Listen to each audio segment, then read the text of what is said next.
Galveston is an island off the coast of Texas. We're set aside from the rest of the world.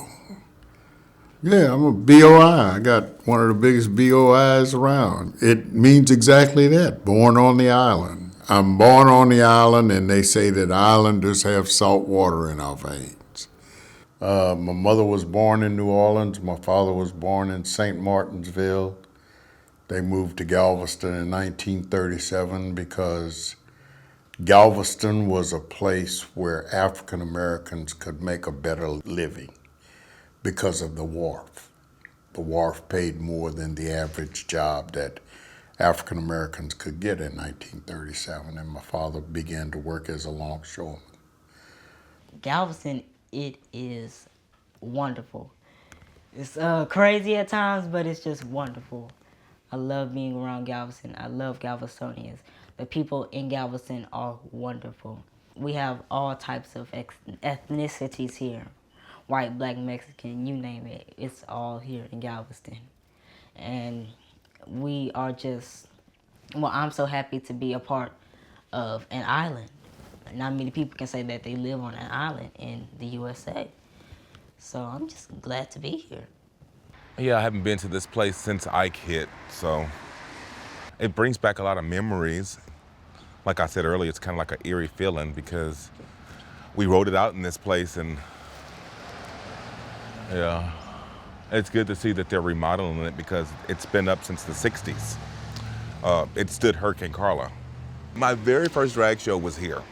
That was over 20-some years ago, and one of the queens, one of the drag queens, her name was, she goes by Stickpin, but she had did a song called Cleanup Woman, and she said, "Hey girl, I need somebody to back me up." So I came out in a long robe with the broom and the little duster and stuff, and I've always wanted to be on stage. You know, that was my very first drag show, and it was here. It was here, and so after that, I got the bug. I always wanted to perform since then. So yeah, and this place has a lot of history, you know, lots of history. We got almost like 12, 13 foot of water. We lived upstairs, so we didn't, our landlord lived downstairs, all of her stuff got destroyed. I remember doing the part of when the Eye of Ike had came, it was like 15 minutes, just quiet, still. Able to look in the sky, we seen the moon. And then I looked down over our balcony, our porch, the water was right there. 12, 13 feet high. And I was like, and then I knew that, you know, Galveston was done. How great is our God. You ought to sing with me, how great is our God.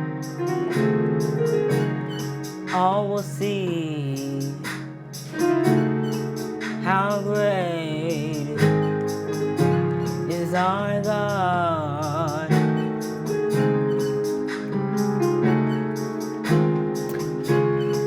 The community comes together, like during Hurricane Ike, we all came together.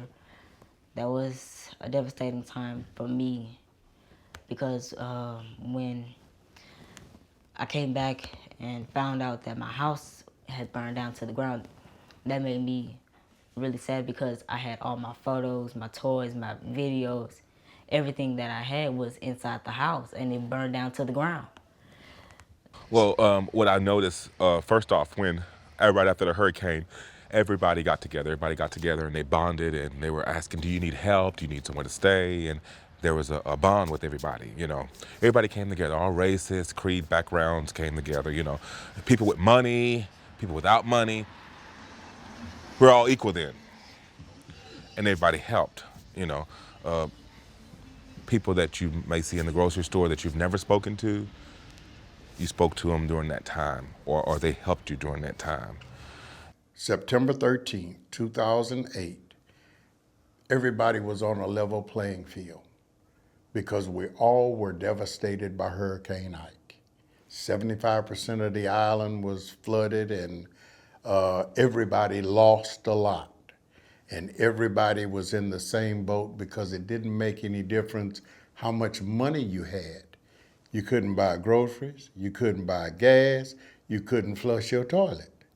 So we all were even on this island. But as things begin to change to bring you back to a whole, we didn't move. They continued to become whole. We still don't have public housing back.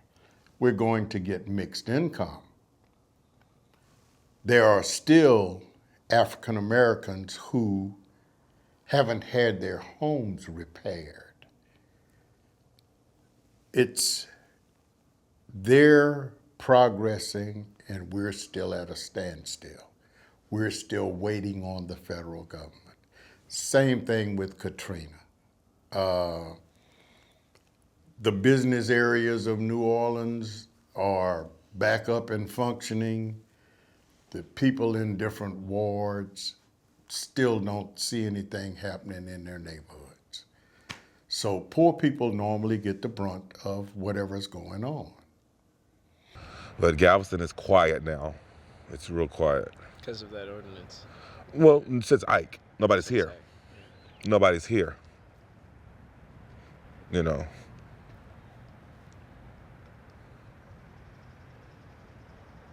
Nobody's here. Deep down inside, I think they're deterring people from returning. I honestly do. They're deterring people from coming back. There's this saying, there's no place like home. It's no place like home.